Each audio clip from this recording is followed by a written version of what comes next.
নমস্কাৰ, মোৰ নাম সমুদ্ৰ গগৈ আৰু মই স্বামী বিবেকানন্দ কেন্দ্ৰীয় বিদ্যালয়ৰ পৰা মেট্ৰিক পৰীক্ষা দিছিলোঁ। মই 99% পাইছিলোঁ মেট্ৰিক পৰীক্ষাত। পঢ়া শুনা এনেই মই সদায় মানে ফিক্স টাইমটো মানে এনেকৈ বান্ধি লোৱা নাছিলোঁ, কিন্তু আগৰ পৰাই পঢ়ি গৈছিলোঁ, কনচিষ্টেণ্ট আছিলে আৰু সেনেকৈয়ে মানে এক্সামৰ ওচৰত বেছিকৈ পঢ়িছিলোঁ বাৰু।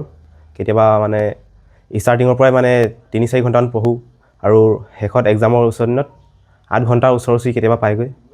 কিন্তু মানে এনেই ফিক্সডকৈ নাছিলে। কিন্তু এতিয়া মই এই RK স্কুলত এডমিশ্যন ল'লোগৈ, তাত মানে এণ্ট্ৰেঞ্চৰ প্ৰিপেৰেশ্যনৰ কাৰণে। ভৱিষ্যতে মইতো এতিয়া এইটো হায়াৰ ছেকেণ্ডেৰী দিয়াৰ পিছত JEE দিম বুলি ভাবিছোঁ, তাত আৰু কেনেকুৱা হয় আৰু।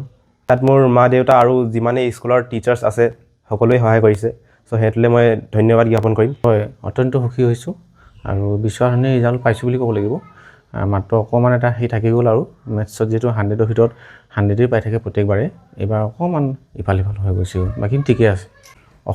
অসমীয়াত 100 নম্বৰে পাইছে আৰু ইয়াত অৰিহণা আছে একচুৱেলি আৰম্ভণিতে যিহেতু জাতীয় বিদ্যালয়ত 2টা শ্ৰেণী পঢ়িছিলে, হয়তো সেইকাৰণেও হ'ব পাৰে, বা আমি ঘৰতো অলপ গুৰুত্ব দিওঁ, যিহেতু অসমীয়া আমাৰ মাতৃভাষাৰ ওপৰত গুৰুত্ব দিব লাগিব। ঠিক আছে, মই শিক্ষকতা কৰোঁ, বিজ্ঞান শিক্ষক।